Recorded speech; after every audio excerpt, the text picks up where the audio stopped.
NCERT Grade 12 Chapter 8 D and F block elementsல book back question solve பண்ணிட்டு இருக்கோம். Question number 23. Which metal in the first series of transition metals exhibit +1 oxidation state most frequently and why அப்படின்னு கேட்டிருக்காங்க. So என்ன metal அப்படின்னு கேட்குறாங்க இல்லையா? So metal என்ன அப்படின்னா copper. So copper exhibit +1 more frequently. ஏன் அப்படின்னா காப்பரோட எலக்ட்ரானிக் கான்ஃபிகரேஷன் பாருங்க. ஸோ காப்பரோட electronic configuration first atomic number என்னது 29. ஸோ அதோட எலக்ட்ரானிக் கான்ஃபிகரேஷன் வரும் நமக்கு AR 3D9 4s2 அண்ட் ஸ்டெபிலிட்டிக்காக என்ன ஆகும், ஒரு எலக்ட்ரான் நீங்கள் மூவ் பண்ணி இதோட எலக்ட்ரானிக் கான்ஃபிகரேஷன் நமக்கு என்ன வரும், ஆக்சுவலாக 3D10 4s1 அப்படின்னு வரும். ரைட்டா? இப்போது காப்பரில் நம்ம இந்த ஒரு எலக்ட்ரான் ரிமூவ் பண்ணுறோம்னா என்ன ஆயிரும், இது 3D10 வருமா? ஸோ 3D10 இங்கே ஆயிரும் 4s0.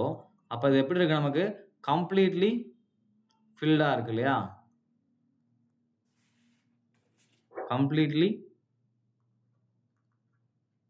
ஃபில்டாக இருக்குது. ஸோ அப்போ இது நமக்கு எப்படி இருக்கும், மோர் ஸ்டேபிளாக இருக்கும். ரைட்? அப்போ ஆட்டோமேட்டிக்காக நமக்கு என்ன ஆயிரும், இது மோர் ஸ்டேபிளாக வர்றதுனால எப்போ பார்த்தாலும் என்ன பண்ணுவோம், +1 நமக்கு எக்ஸிபிட் பண்ணும். அப்போ காப்பர் நமக்கு என்ன, இதுலேருந்து ஒரு எலக்ட்ரான் லூஸ் பண்ணிவிட்டு Cu+ஆக மாறும். ரைட்? ஸோ இதுதான் இந்த கொஸ்டினுக்குரிய எக்ஸ்ப்ளனேஷன். தேங்க்யூ.